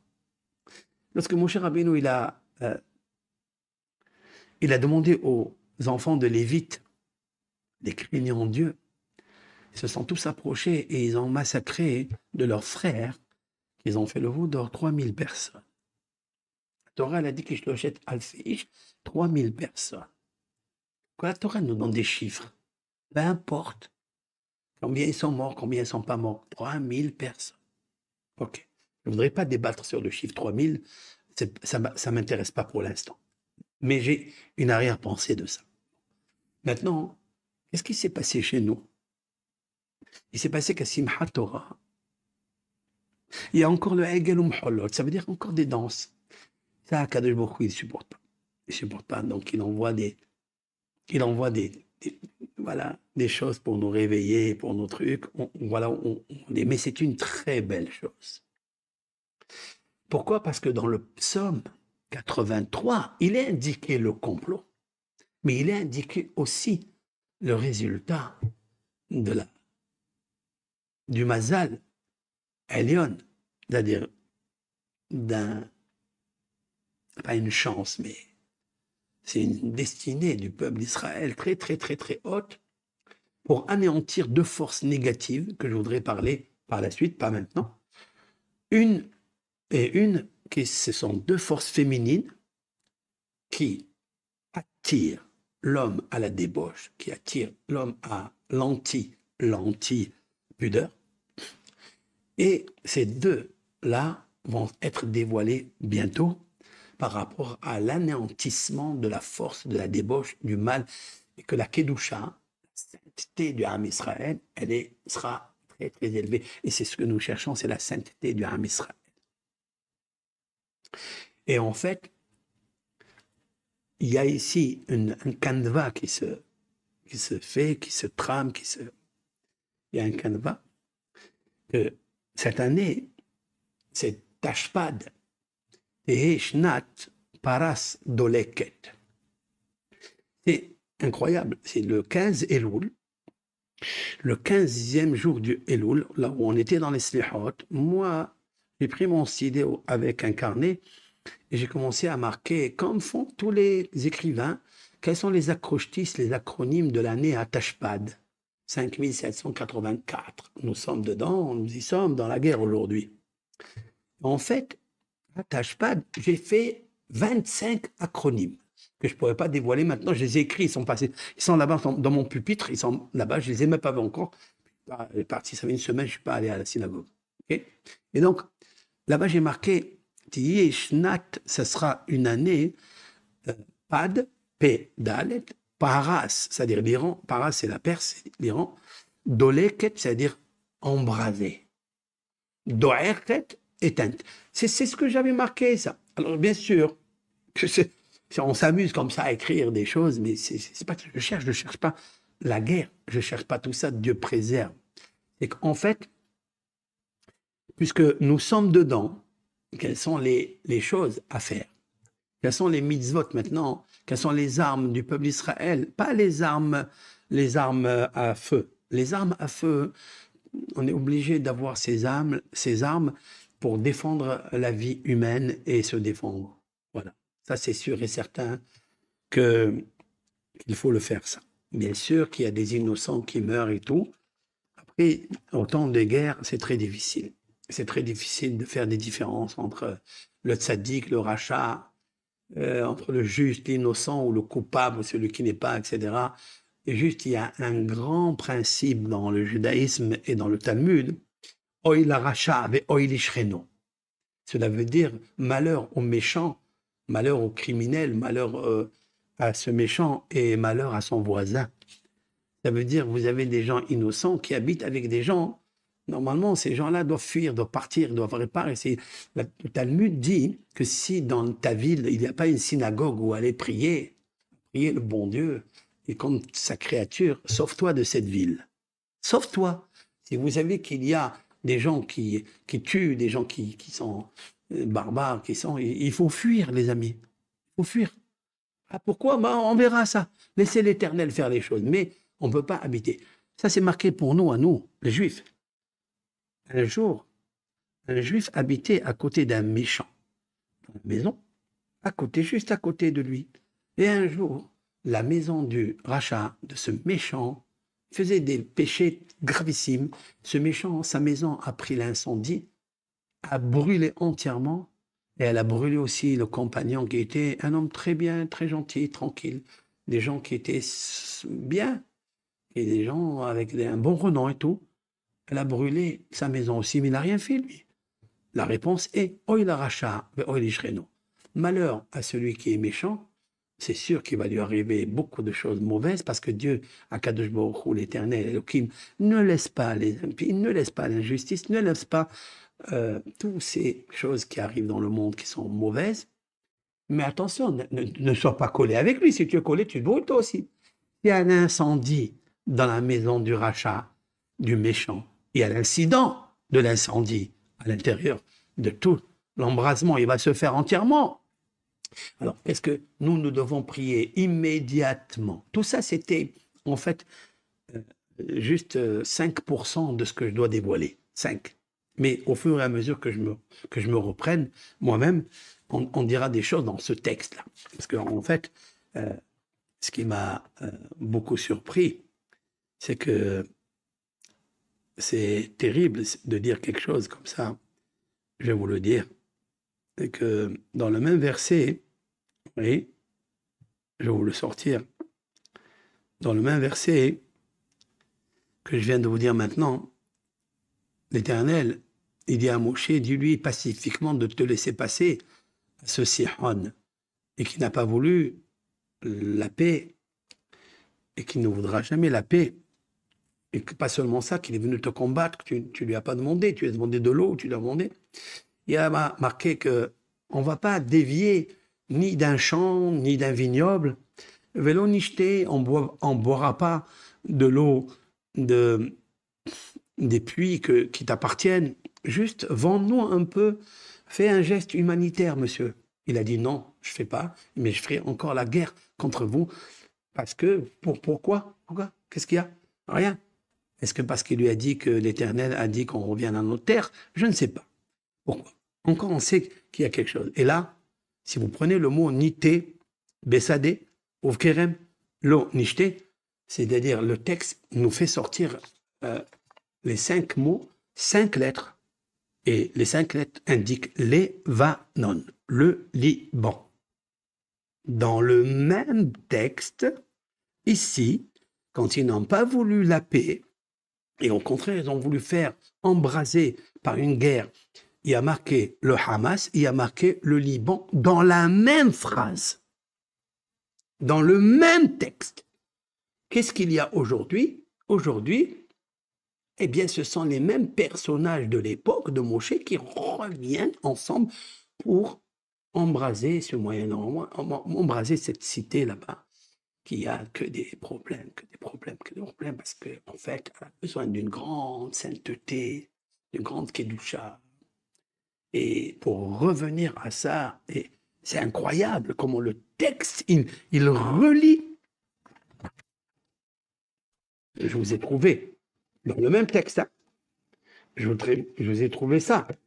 Ben, ce sont en fait, ce sont des gens qui ont déjà existé, d'après ce que je vois, qui ont déjà ce terme-là, Hamas, il n'est pas seulement viol ou vol. Non, non, non, non, Hamas, c'est un groupe avec la lettre Aleph. Avec la lettre Aleph, c'est pas pareil. Et en fait, il y a aussi le Lévanon dans le même texte. Je vais vous faire obligé de vous le sortir. Nité. Voilà. Bessadé. Kerem. Lo. Nishté. Donc, j'explique juste les mots, hein. Les mots de la Torah que tout le monde peut lire. Nité.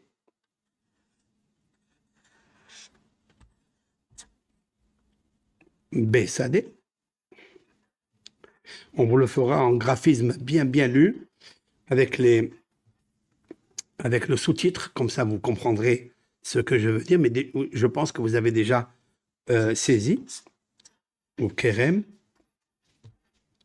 Lo, Nishté. Voilà.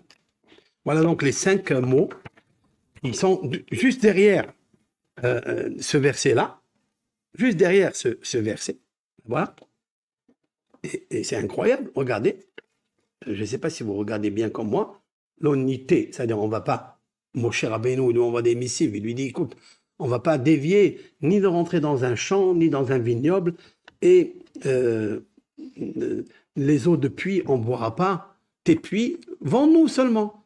Regardez ce qu'il y a comme initiale. C'est Lamed, Bet, Nun, Vav, Levanon. Le Liban. Eh oui, eh oui.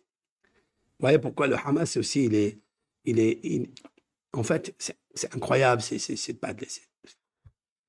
C'est incroyable, c'est une petite partie dans le monde. Il y a des milliards de kilomètres en Russie, en Inde, des milliards des grands pays en Amérique, de partout, des choses grandioses. Et là, la Torah, juste au bout du Jourdain, quand on va rentrer en Eretz Israël, juste dans cette localité, il y a deux groupes qui sont dans le Libanon, dans le Gaza, dans le Hamas. Ils sont dans le texte. C'est impossible.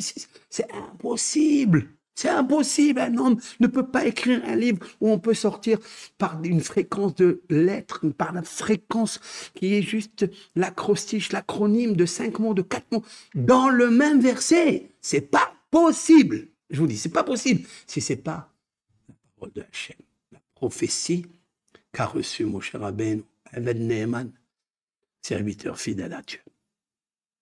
Et donc voilà l'embrasement qui se fait, c'est incroyable.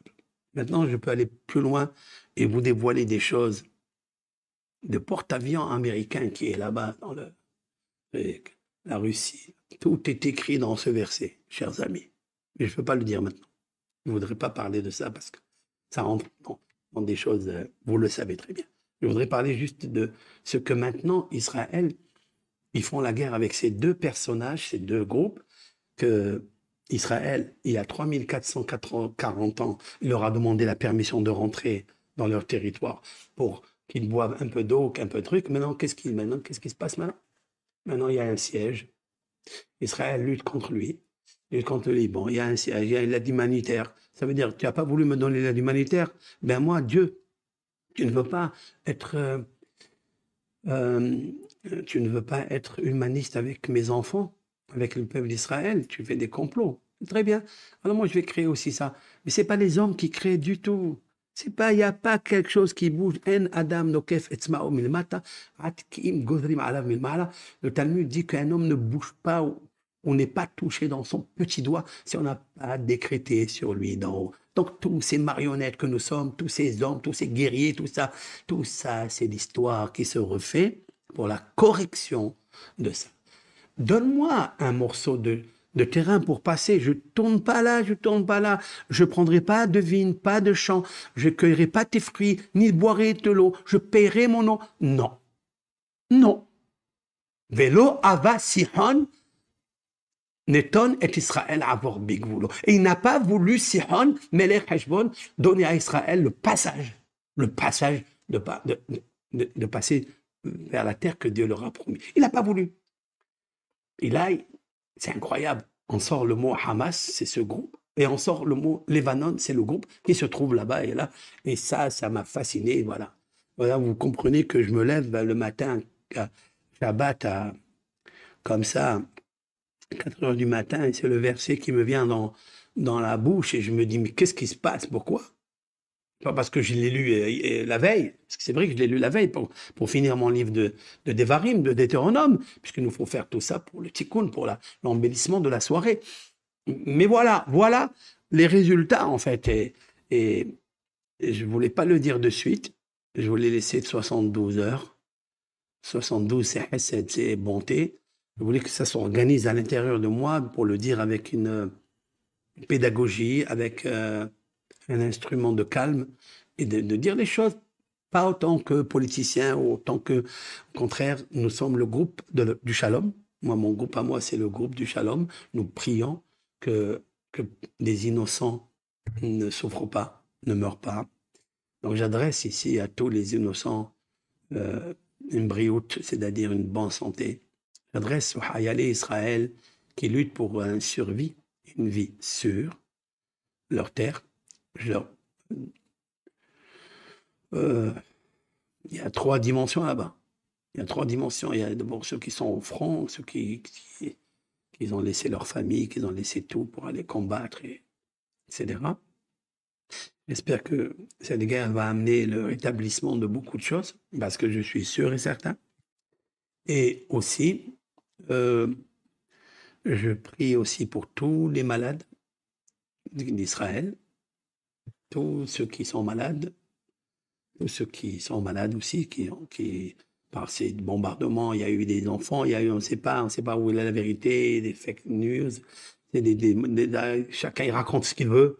En tous les cas, que Hachem il guérit ses créatures, Voilà mon souhait. Et puis, consolation aux familles des 1000 et quelques personnes qui ont été calcinées, brûlées dans leur maison. Maintenant, il y a des vidéos. Une des vidéos qui m'a beaucoup touché, c'est une vidéo que j'ai reçue, c'est que le Hamas avait prévu de rentrer dans les Moshavim. Toutes les portes, les barrières des Moshav, des kibbutz étaient ouvertes. Ils sont rentrés comme ils voulaient, avec les motos, avec les bombes, avec les couteaux, avec tout ça. Ils étaient armés. Mais il y a 2 Moshav qui n'ont pas réussi. 2 Moshav, je suis sûr que vous avez vu la vidéo, 2 kibbutz qui n'ont pas. Pourquoi? Parce que c'est des chômeurs Shabbat. Et eux, ils ont fermé, ils n'ouvrent pas. Il n'y a pas de voiture qui rentre, qui sort. À quel moment ils sont rentrés dans les autres, vous avez des vidéos qui voient que la barrière s'est ouverte parce que l'autre, il voulait rentrer chez lui. Qui rentre chez lui avec la voiture. Donc, il ouvre. Aussi pour le terroriste, il rentre. Mais il y a 2 vidéos qui montrent qu'ils n'ont pas pu rentrer avec les motos parce que comment ils vont sortir après? Ils ne peuvent pas sortir pour monter la moto. Ils pouvaient rentrer, sauter le mur, ils ne l'ont pas fait. Ils pouvaient faire un carnage en sautant. La barrière, elle n'était pas tellement haute, ça aussi, mais la barrière est fermée les jours de Shabbat. Comme quoi, le dicton qui dit que plus le Shabbat a préservé les Juifs, que les Juifs ont observé le Shabbat. Et cette préservation, cette sécurité qu'ils ont eue, ceux qui boussa, ils ont été sauvés, bisrout à Shabbat. La deuxième chose que je veux dire sur ce Haya-là, et donc, il était parmi les cadavres, etc. Il était très, très touché, très blessé, et que quand le Hayalout, Israël, ils sont venus, et lui, il était parmi les cadavres, et ils ont voulu le tuer, parce qu'ils ont pensé que c'était ils ont vu bouger. Et un des soldats, il a dit, non, non, mais il a le tzitzit, il a les franges, il a le tzitzit, il a le tzitzit, il a le tzitzit, il a le tzitzit. Il a vu le tzitzit dépasser sa combinaison, il a dit, c'est le salut. Donc ils ont vu après que, oui, il a parlé en hébreu, ils l'ont sorti. Grâce à ces tzitzit, il a été sauvé. Qu'est-ce que ça veut dire quoi? Ça veut dire, en fait, c'est le peuple d'Israël n'est pas voué à faire une guerre, il est voué à faire ce que Moshe Rabbeinu leur a dit au mont Sinaï, au nom de Dieu, la Torah, et la Torah, et la Torah, et la Torah, et l'amour, et le shalom.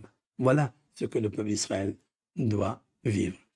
Maintenant, ce que nous vivons maintenant, j'ai essayé un petit peu d'argumenter, d'une inspiration que j'ai eue il y a 2 ans et celle de maintenant, dans les textes qui rappelle tout ça. Puisse l'Éternel. Si vous avez des questions, je suis là. Je suis voilà. Si vous avez des questions sur ce sujet-là, je suis prêt à répondre à chacun. Est-ce qu'il y a des bénédictions à faire? Est-ce que vous avez des bénédictions à demander, des refoua chez les mains? Est-ce que vous avez de la famille qui se trouve sur le front? Est-ce que vous avez des noms? Je suis ici pendant un quart d'heure, une demi-heure pour partager. Je suis aussi sur TikTok, mais sur TikTok, je ne vois pas bien, il n'y a pas marqué tout en grand, donc je ne sais pas comment je vais arriver. Essayez de vous inscrire et vous abonner sur YouTube.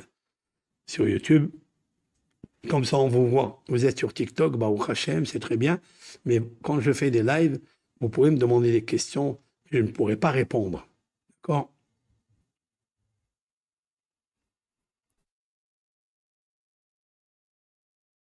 Je sais que vous avez beaucoup de choses à me dire, mais comment?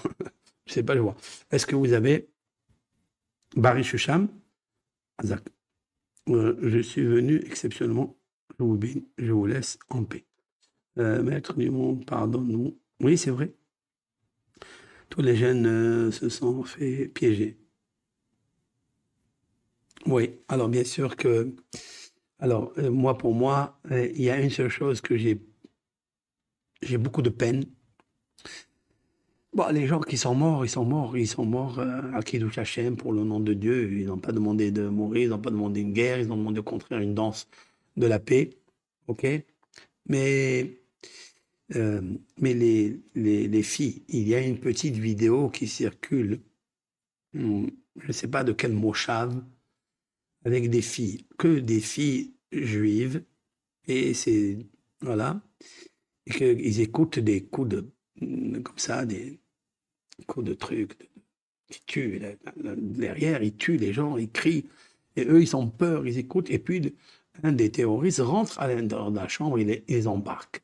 Et pour moi, cette scène-là, ça m'a fait beaucoup, beaucoup mal. Ça m'a fait beaucoup de mal parce que qu'est-ce qu'ils vont faire de ces filles? Qu'est-ce qu'ils vont faire de ces filles de Chott? Qu'est-ce qu'ils vont faire de ces filles? Là, des otages ou pas des otages, mais qu'est-ce qu'ils vont pas? Est-ce qu'ils vont pas les molester physiquement, etc. Pour moi, c'est Hassan n'est valable Israël. Ah, ça me rappelle l'histoire de Sheikh Ben Hamor qui a violé la fille de Yaakov Avinu, notre patriarche. Ça me rappelle ça, vous voyez. Ça me rappelle cette scène-là. Donc, bien sûr, ceux qui sont religieux, ceux qui écoutent le Coran, ceux qui sont religieux, ils font pas. C'est interdit, ils savent que c'est interdit, qu'ils touchent pas à des choses, mais il y a parmi eux qui pensent pas à ça, ils disent que c'est une religion qu'on peut, c'est nos ennemis, donc on leur fait du mal. Oui, bien sûr, tu veux te faire plaisir à toi. Là, tu as une haine dans la sexualité, dans la débauche.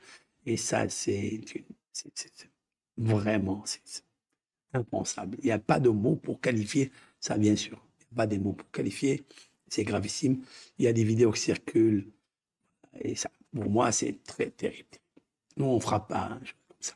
C'est impossible. La Torah nous a dit, vous allez en guerre, prenez des captures, des captives, des femmes, même si elles sont belles, ne les touche pas. Et le peuple d'Israël a toujours respecté cela. Il peut y avoir des individus un petit peu foufous qui s'en foutent, mais c'est pas dans la législation, dans l'instruction de la Torah. La Torah, Darché Noam, elle nous apprend la retenue, elle nous apprend de casser son Yetzirara, de casser ses mauvais penchants. On continuera. C'est ça le devoir d'Israël, c'est ça, pas autre chose. Et donc j'ai beaucoup de pensées à ces filles, ça peut être même des hommes, on ne sait pas. Vous savez, dans la Shoah, il y a eu des choses terribles, terribles que les hommes ont racontées. Les hommes ont été sodomisés par le SS. C'est terrible, c'est terrible. Hayod Raot, Hayod Raot. Et donc ça, pour moi, ça m'a fait mal et jusqu'à maintenant, très très mal. Voilà. Très mal pour la Kedusha du Israël. Alors on doit réfléchir ensemble par rapport à Facebook et Israël, Facebook, YouTube, TikTok. Il va falloir peut-être éviter tous ces réseaux-là, peut-être créer même le cours autrement. Je suis en train de penser à ne pas entrer dans ces labyrinthes là où il y a trop de saleté, trop de choses, où la Kedusha du Ham Israël, elle est complètement... C'est pas ça, voilà. Il y a on rentre pour aller chercher des informations qui ne sont pas toujours vraies, qui sont toujours montées de là et de là. Bon. Et il y a toujours des photos et des photos. Qu'est-ce que tu fais? La Kedusha des yeux, la Kedusha, la sainteté de l'âme, la sainteté du cœur, la Kedusha de la Torah, elle est complètement bannie, elle est complètement salie, souillée. Voilà. Et je vous le dis, moi, c'est émettre, la vérité. Et moi, ça me fait beaucoup de tsar, beaucoup de souffrance de ça. C'est une amertume grave en moi. Et je me dis que comment Hachem, enfin, il va nous, euh, tous ces réseaux avec toutes ces images, ces vidéos, on est nirchal, on trébuche malheureusement, on trébuche beaucoup, beaucoup, beaucoup. Où est la Kedusha du Ham Israël? Pourquoi présenter son mariage? Il a fait un mariage et le présente là-bas. Pourquoi? Les repas de famille, le mariage, le truc. Qu'est-ce que c'est? Pourquoi les gens ils ont besoin de savoir que tu es marié, tu es là pour faire. Je n'ai pas compris, moi, qu'on fait ça. Pourquoi? Il faut faire attention. Les cours de Torah, c'est autre chose. Moi, j'évite toujours, même les manifestations que je fais par le Sefer Torah, pour montrer que la gloire de la Torah, c'est-à-dire quand je fais l'intronisation d'un Sefer Torah, on le montre parce qu'on danse avec la Torah, c'est tout. Mais tout le reste, on essaie d'éviter tout ça. Qu'est-ce que le monde a besoin de savoir? Tu le fais ça pour qui?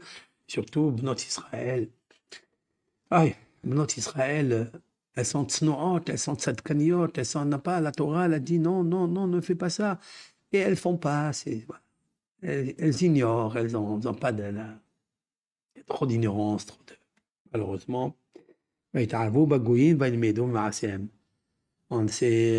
dans l'exil, on s'est assimilé dans leur On est parti en exil pour ramener les goïms, pour ramener les nations vers la lumière d'Israël, la lumière de Dieu. C'est ça, hein? Pourquoi on est... وَيَتَعَرَّفُوا بَيْ goïm, وَيَلْمِدُوا مِن مَعَاصِيهِمْ.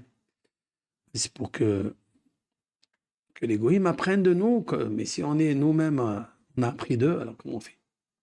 Eux, ils n'ont pas de halachot, il n'y a pas beaucoup, toutes les femmes, les filles qui se montrent, tous les sens. Ça n'a pas de sens, ça attire le mauvais œil, ça attire des maladies, ça attire la shkomoun, ça attire la magéfa, ça attire l'épidémie. Vous voyez, l'épidémie qui était du coronavirus, c'est un indicateur très puissant, très, très puissant. C'est lui qui m'a déclenché de penser à ces psaumes, les 10 psaumes. Alors bien sûr, il faut les terminer, ces 10 psaumes, parce qu'il faut savoir qu'est-ce qui peut se passer. Après, on peut annuler, bien sûr. Et là, c'est arrivé. C'est arrivé, et malheureusement, c'est gravissime, voilà. C'est gravissime. De la vérité, il y a un verset qui dit que les peuples, les nations habiteront ensemble, iront prier ensemble. Yad be'yad ilchou leit palel bebet Elokeinu. La main dans la main, ils iront prier dans la maison de notre Dieu. C'est marqué ça. Marqué Ki beti bet tefillah ikare lechol ha'amim. C'est marqué dans le texte qu'on lit tous les matins dans la préface de l'introduction de la prière. Nous lisons certains versets des psaumes, des versets de Ésaïe, de Jérémie, de Ercha, de Malachi. Nous lisons des psaumes de la délivrance totale du royaume céleste et de la Shekhinah, la divinité, la lumière, et aussi du Ham Israël. Et on dit là-bas, et que tout le monde ira prier, car ma maison est une maison pour toutes mes créatures qui viendront prier. Voilà. Voilà, ligne. Et c'est ça qu'il faut aspirer, c'est ce shalom-là. En attendant, maintenant, il faut faire des tikkunim, prendre sur soi des résolutions, des bonnes résolutions de tzniut, de Shmirat Shabbat. Combien j'ai parlé de Shabbat, de quand ça tombe, Shabbat Rosh Hashanah, Shana. Et quand ça tombe Simchat Torah, Shabbat. J'ai parlé de tout ça. Reprenez les petites vidéos qu'on a diffusées. J'ai insisté énormément pour le Shabbat. Pourquoi? Parce que lorsque Shabbat, Rosh Hashanah tombe, Shabbat, il y a toujours des petits soucis. Nous avons vu les tremblements de terre au Maroc, tremblements de terre en Turquie. Tout ça, c'est pour nous avertir, nous réveiller, de revenir à Hachem sincèrement et demander qu'il gouverne dans son monde, qu'il n'y ait pas les hommes qui gouvernent, les puissances qui gouvernent. Qu'est-ce que c'est ça? Que l'Éternel, Akadosh Baruch Hu, Elohim, Bereshit bara Elohim et Hashamayim et Haaretz. Voilà. Et maintenant, nous sommes dans le deuxième verset de Bereshit, Ve'haaretz et Atov vavo ve'choshech ve'peneteom. Nous sommes dans le deuxième verset qui dit que la terre est en désolation, chaos, la mort. Mais l'esprit de Dieu, comme disent nos sages, c'est l'esprit, c'est le vent, c'est du Messie qui arrive. Troisième verset, que Dieu dit que la lumière soit, que la lumière, elle est la lumière. Et donc, en fait, c'est la lumière qui se cache derrière les ténèbres de la mort. On prie que ces ténèbres s'arrêtent et que les criminels s'arrêtent et que tous les autres ne suivent pas ça. Nous avons des lois, dans toutes les religions, nous avons des lois d'esprit saint, des lois de prière, des lois d'amitié, des lois de la paix. On peut vivre tous ensemble bien. Il nous faut juste sourmera ba'asetov. Torah, elle a répété plusieurs fois, quand tu arriveras en Israël, ou tu dois annuler, brûler le mal qui est à l'intérieur de toi. Tu dois le brûler, tu dois l'enlever, tu dois le jeter, tu dois l'évincer. Ne fais pas de contrat de paix avec lui. Il parle ici du rat, il parle de ceux qui sont méchants. Après, il y a des gens qui sont gentils, mais ils sont influencés parce qu'ils ne peuvent pas faire autrement. Tout ça, il faut omettre. Maintenant, la justice, qui appartient à ça et ça, on le verra un jour. On le verra. Mais mon cher Rabbeinu ne mentira jamais. Moshe Rabbeinu, je viens de vous dévoiler des choses que Moshe Rabbeinu il a dites, et il y a des secrets dedans encore plus grands, plus grands. Il dit à Melech Heshbon, donc qui est censé être le Hamas de l'époque, il lui dit, laisse-moi passer dans ton terrain, je te paye. Il lui dit non. Il lui dit non. Il lui dit, mais la terre que Dieu nous a donnée, et il nous a donnée, tu vas voir, t'as donné, tu vas voir, je vais sortir en guerre contre toi. Mais Moshe Rabbeinu, il le dit, ça. Il le dit. Il lui dit ça. Il lui dit, tous les peuples acceptés, Moab accepte, il fait la paix. Esav, Ben Esav, c'est-à-dire Ben Seir, ils font la paix, ils le laissent passer, ils lui font, et Allah, tabarakallah, Inch'Allah, comme on dit, Barakallahu fik, viens, Baruch ba, montre. Et il dit non. Pourquoi tu ne veux pas? Pourquoi? Je ne sais pas. Il est dur. Dieu a raidi son cœur. Et pourquoi qu'il y a des raids? Il y a des raids de a raidi, qui lo ava, qui met sa et levavo. Car Dieu a raidi. Le mot raidi vient aussi des raids, les raids des scuds. Des milliers de scuds comme ça sur les citoyens, sur Terre. Israël était un peuple qui veut. Ça, c'est plus facile pour lui. Il rentre même pas en une nuit, tout massacré. Et vous croyez que c'est ça? Dieu préserve.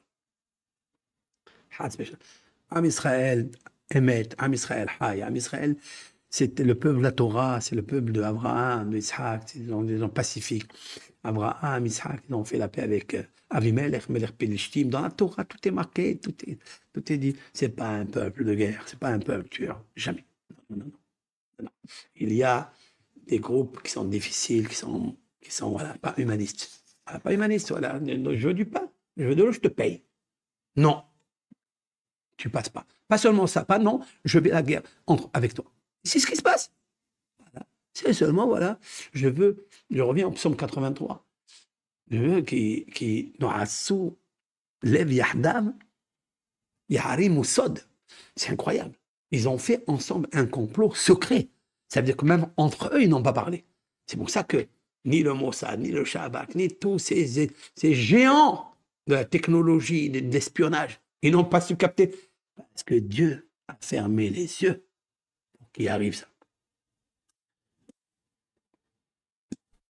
Parce que c'est marqué dans le psaume. Voilà. Que Hachem, il vous gâte, que Hachem, il vous donne tout ce que vous désirez. Hachem Yitbarach. Je ne sais pas combien de commentaires vous écrivez beaucoup de choses et je ne vois pas bien. Enfin, je ne vois pas bien, je ne peux pas remonter en haut.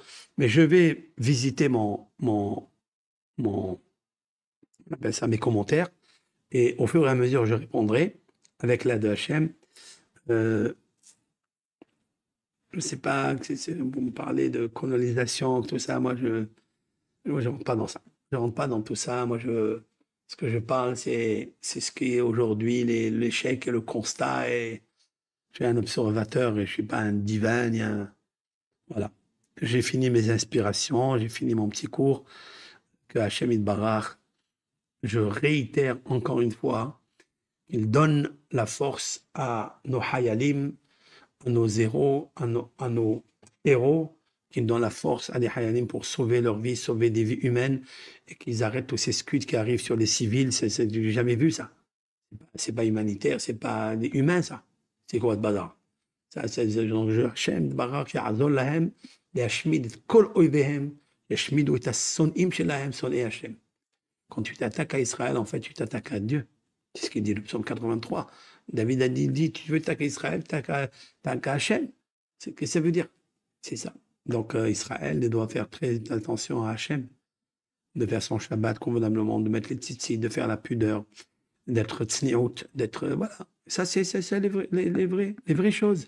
Si nous faisons ça, et surtout l'union dont j'ai parlé vendredi, le psaume 12, Belev Belev Edaberoun, l'union, regardez, à quel moment on est unis, c'est au moment où il y a cette situation-là. C'est ce qui s'est passé au temps de Haman Aracha en Perse, là-bas, Hachvérosh, au temps de Esther, la reine Esther, que Haman, il a dit à Hachvérosh, c'est un peuple qui sont désunis, C'est un peuple, Am Mefouza Amfourat, ils sont désunis. Quand ils sont désunis, nous pouvons comploter sur eux. Qu'est-ce que Hacham il a fait? Il a fait que Ajverosh, il a pris la bague, et il l'a donnée à Haman, il a dit fais de ce que tu veux. Il a voulu faire plus que Hitler, lui. Il a voulu que leur nom soit effacé. Il a voulu anéantir du vieux jusqu'au petit dans le ventre de sa mère. Comprenez ça? Mais en un jour, parce qu'il est juif. Et qu'est-ce que tu as? Ils sont désunis après. Non, non. Voilà, il faut les exterminer. C'est incroyable, ça. Si tu as fait, t'as apporté que du bien dans la vie. Maintenant, qu'est-ce que nos sages disent? Gdola hasarat atabaat mikol arba'im u'shmona nevi'im. Je vais traduire ça parce que c'était puissant, ça. Nos sages disent que elle était importante. Le fait de retirer à Ahasveros sa bague et la donner entre la bague dans les doigts de Haman, ça a fait ce geste-là, c'est-à-dire ça a consolidé l'union du peuple Israël dans les 127 provinces.